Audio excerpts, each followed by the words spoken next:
क्या आपने कभी नोटिस किया है, कुछ लोग बहुत ज्यादा ना बोलते हुए भी लोगों से अपनी बात मनवा लेते हैं। कुछ ब्रांड लोगों से ऐसी चीजें खरीदवा देते हैं जिनकी शायद उनको जरूरत भी नहीं होती। और कुछ लोग रूम में आते ही इतने पावरफुल क्यों नजर आते हैं? वो ऐसा क्या जानते हैं जो हम नहीं जानते? क्या उनके पास कोई स्पेशल टैलेंट है? नहीं, उनके पास स्पेशल टैलेंट नहीं है। उनके पास है साइकोलॉजी की समझ। पीएचडी होल्डर और साइकोलॉजी एक्सपर्ट रॉबर्ट cialdini ने अपनी बुक इन्फ्लुएंस में बताया है कि कैसे आप लोगों से अपना काम निकलवा सकते हैं, कैसे आप लोगों से अपनी बात मनवा सकते हैं। ये 7 साइकोलॉजिकल ट्रिक्स है। पहला है रिप्रोसिटी। रिप्रोसिटी मतलब होता है एहसान के बदले एहसान। इंसान की फितरत होती है कि अगर कोई उसकी मदद करता है तो वो उसके बदले लोगों की मदद करता है। इंसान की फितरत होती है कि अगर कोई इसके ऊपर एहसान करता है तो वो भी उस एहसान को लौटाना चाहता है। इसका यूज जनरली कंपनियां अपने फायदे के लिए करती हैं। ब्रांड्स अपने फ्री सैंपल्स देती हैं। होटल इंडस्ट्री वाले, रेस्टोरेंट वाले फ्री डेजर्ट देते हैं, कुछ गिफ्ट देते हैं। उससे इंसान उनके डेट में आ जाता है और उनकी चीजों को खरीदता ही खरीदता है, उनका परचेज करता ही करता है। अगर कोई ब्रांड आपको फ्री सैंपल देगा तो आप 90% चांसेस है कि आप उसका ब्रांड खरीदेंगे ही खरीदेंगे। अगर कोई होटल इंडस्ट्री वाला आपको फ्री डेजर्ट देगा ही तो 95% चांस है कि आप उसे अच्छा रिव्यू देंगे ही देंगे, या कोई वेटर आपको देगा तो आप उसको टिप देंगे ही देंगे। अगर कोई आदमी आपको स्माइल से बात करता है तो आप भी उसको स्माइल से ही बात करेंगे, क्योंकि दिस इज कॉल्ड एहसान के बदले एहसान निकालना। इसका लाइव एग्जाम्पल मेरे साथ हुआ था।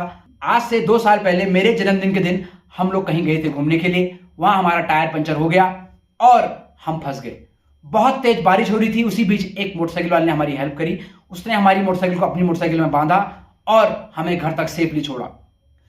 लेकिन उसके बाद हम उस डेथ में आ गए कि अगर अगली बार कोई ऐसा फंसा होगा तो हम उसकी हेल्प करेंगे।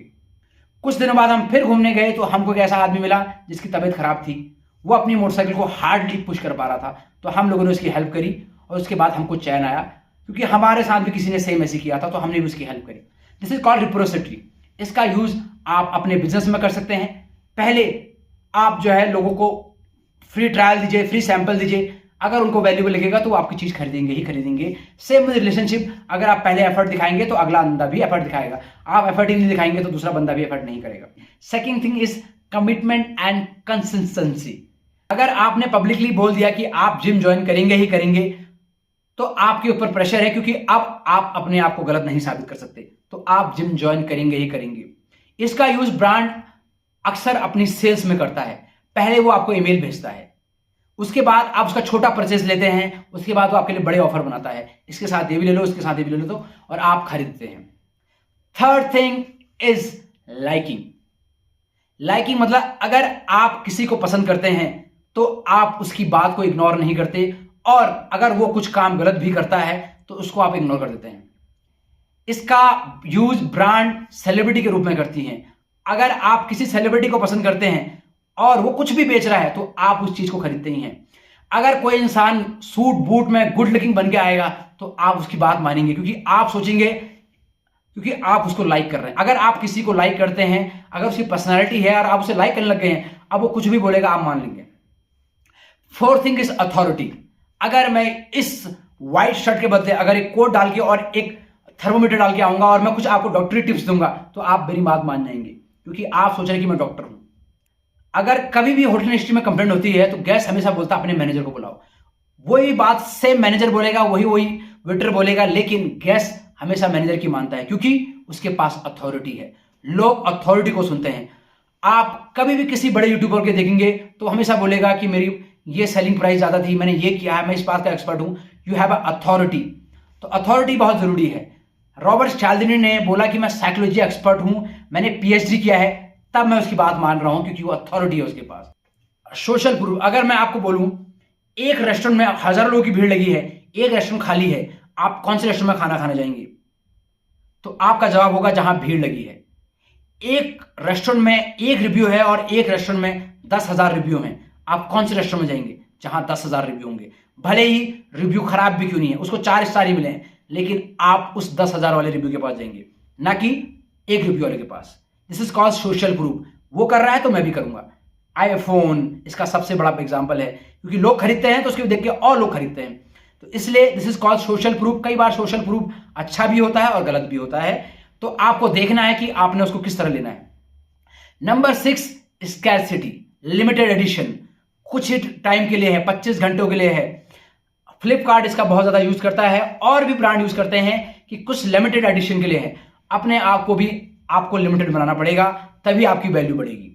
इसका यूज आप अपनी पर्सनल लाइफ में कर सकते हैं। अपने आप को वैल्यूबल बनाइए, अपने आप को लिमिटेड रखिए, हर जगह मत जाइए। This is called scarcity.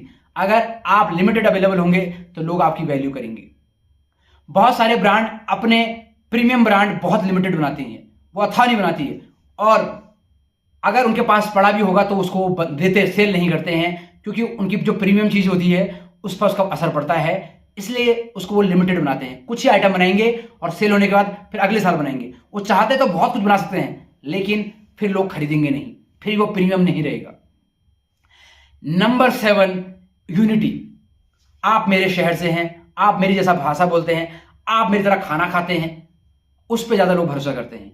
अगर आप किसी शहर में जाएंगे, वहां अगर आप उत्तराखंड से हैं और आपको उत्तराखंड का आदमी मिल गया, तो आप दिल्ली के आदमी पे कम भरोसा करेंगे, उत्तराखंड के आदमी पे ज्यादा भरोसा करेंगे।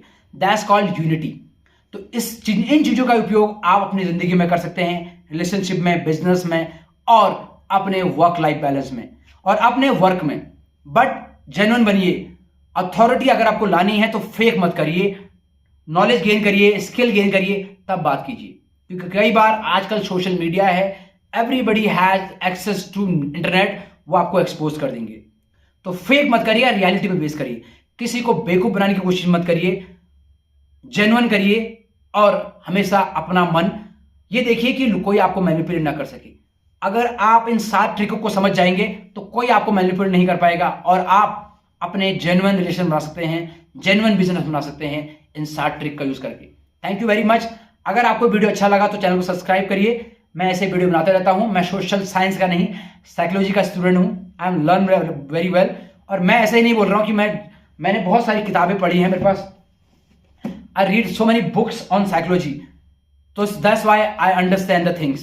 Thank you very much.